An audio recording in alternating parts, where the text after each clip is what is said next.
My name is Lakshmi. I'm a journalist. Now, the second question is, Muslim men are allowed to marry 4-5 times, I think, and they don't require their wife's permission, the first wife's permission to marry, correct me if I'm wrong, to marry more number of times. So I actually don't see any logic in this because I believe it's one man, one woman. That's the institution of marriage. So please clarify. Thank you. Coming to your second question. In Islam, men marry 4 times, 5 times, and they don't ask permission from the first 5. Why? As far as polygyny is concerned, a man having more than one wife, Islam is the only religion, and Quran is the only religious scripture on the face of the earth which says marry only one. There is no religious scripture besides the Quran. I'm a student of comparative religion, which says marry only one. There is no verse in the Bible, no verse in the Bhagavad Gita, no verse in the Veda which says marry only one except the Quran. If you read the Hindu scriptures in Ramayana, the father of Sri Ram, how many wives did he have? How many wives? More than one? More than one. 3 wives. Fine. Shri Krishna, according to Mahabharata, how many wives he had? Unlimited. Not unlimited. You don't know your scripture well. No. Did he have 4 wives? No. I have no idea. Not 4, not 100, not 1,000, 16,108 wives. How many wives he had? 16,108. So why can't we Muslims have 4? What's the problem? When Shri Krishna can have 16,108 wives, why can't we have 4? Further, if you read the Vishnu Purana, chapter number 24, verse number 1, it says a Brahmin can have up to 4 wives. If you read the Jewish scriptures, it gives you permission to have as many wives as you wish.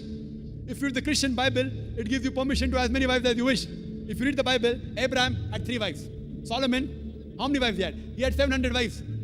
It is later on, the church has put a ban that Christians should marry only one, not the Bible. It is the Jewish community married more than one wife. It was in 1950 that chief rabbi passed a synod that Jews should marry only one. So it is the rabbi, not the Jewish scriptures. And according to Hindu scriptures, you can marry as many as you wish. It is the Indian government in 1954 passed a law called the Hindu Special Marriage Act.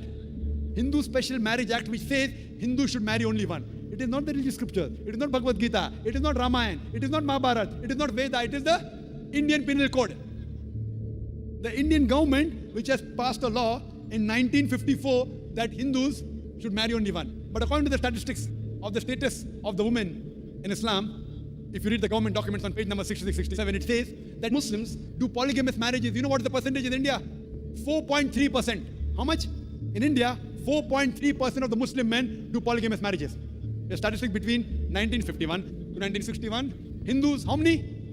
5.06. 0.7% more than the Muslims in India, according to the Indian government. Even though it is prohibited according to the Indian law, yet they do more polygamous marriages than the Muslims. Why? Now, let's analyze what does the Quran say. Quran says in Surah Nisa, chapter 4, verse number 3, marry women of your choice in 2s, 3s or 4s. But if you can't do justice, marry only one. This statement, marry only one, is only given in the Quran and no other religious scripture. It says, marry women of your choice in 2s, 3s or 4s. But if you can't do justice, marry only one. So if you want to marry more than one woman, one of the criteria of the Quran is you should do justice. If you can't do justice, you should marry only one. Now, what are the reasons, logical reasons a person can think that why has Islam permitted certain men to have more than one wife? Many non-Muslims think it is fard. It is compulsory for a Muslim man to have more than one woman, to have more than one wife. It's not compulsory, it's optional. It's not fard. It's not compulsory. How many Muslim men do you know who have more than one wife? How many do you know, sister? How many do you know? A few. How many? A few again. Few means 1, 2, 3. How many? Yeah, at least about 3. About 3. Have you heard of Dharminder? Yeah. How many wives he has? 2. Muslim or non-Muslim? Non-Muslim. Non-Muslim. Your previous chief minister, what's the name? Jayalalitha. Yes. Hindu or Muslim? Hindu or Muslim? Hindu. Hindu, fine. Now these are famous personalities. Fine. How many famous personalities you know in India who have got more than one wife? The 3 you know may be locality, fine? Yeah. Local, maybe friend in your neighborhood, maybe your colleague. in India, there are more non-Muslims having more than one wife than the Muslims.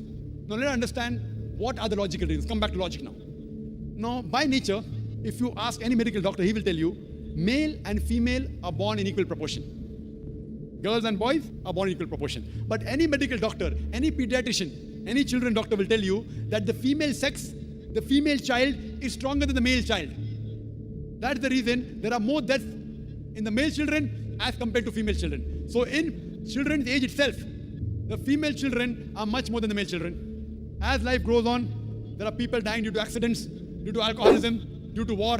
There are more males dying as compared to females. Today, if you analyze in the world, there are more females in the world as compared to males. There are few third world countries like India where the male population is more than the female population. And do you know why?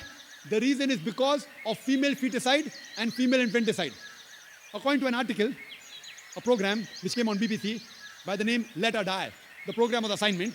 There was a British reporter by the name of Emily Beckonen. She comes to India and she says that every year in India, more than 1 million fetuses are being aborted after they identified that they're females. She says more than 3,000 every day.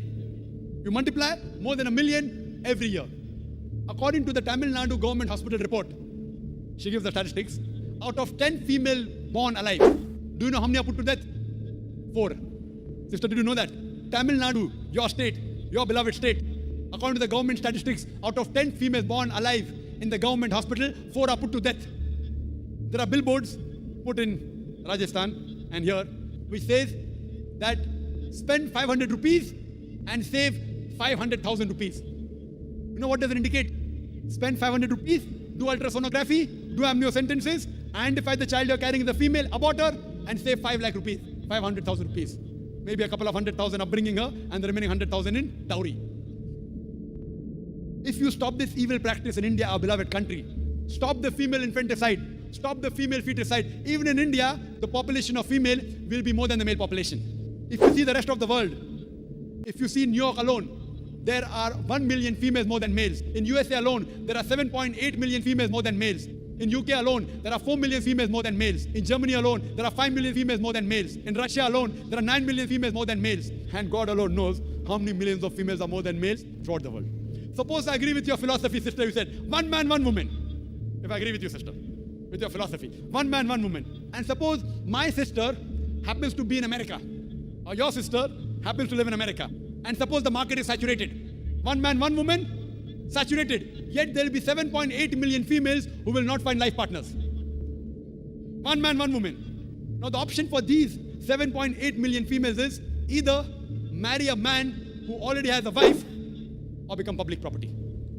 You say, Dr. Zakir Naik, public property, such a harsh word. Sister, it is the most sophisticated word I can use. I cannot use a more sophisticated word than public property. According to the studies of America, do you know, on an average, a man, before he settles down with a wife, he has 8 different sexual partners. Do you know that? On average, 8. Some may have 1, some may have 10, some may have 20. 8 sexual partners before he settles down with one. So the only option remaining, so if my sister happens to live in America, or if your sister happens to live in America, and the option is given to her, and suppose the market is saturated, every man has found a woman for himself. And unfortunately, if my sister, or if your sister happens to be one of the women who has not found a life partner, the only option for them is either marry a man who already has a wife or become public property. Any modest woman would opt for the first. Sister, what would you opt for your sister? Marrying a man who already has a wife or become public property?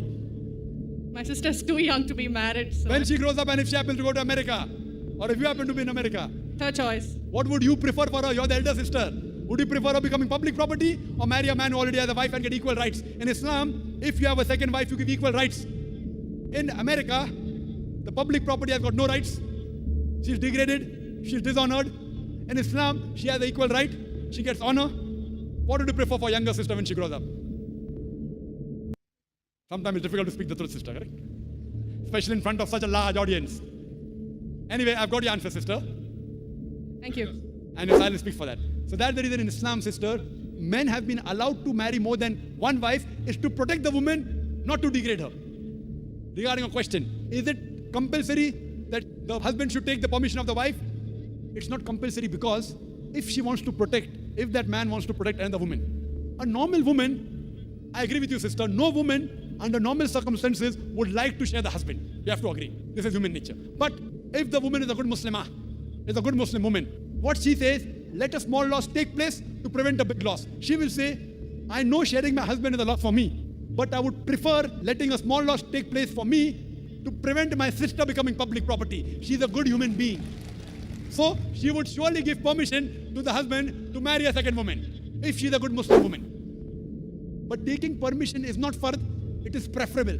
Or at least informing is a requirement so that he does justice between the two wives. Hope that answers the question, sister. Thank you.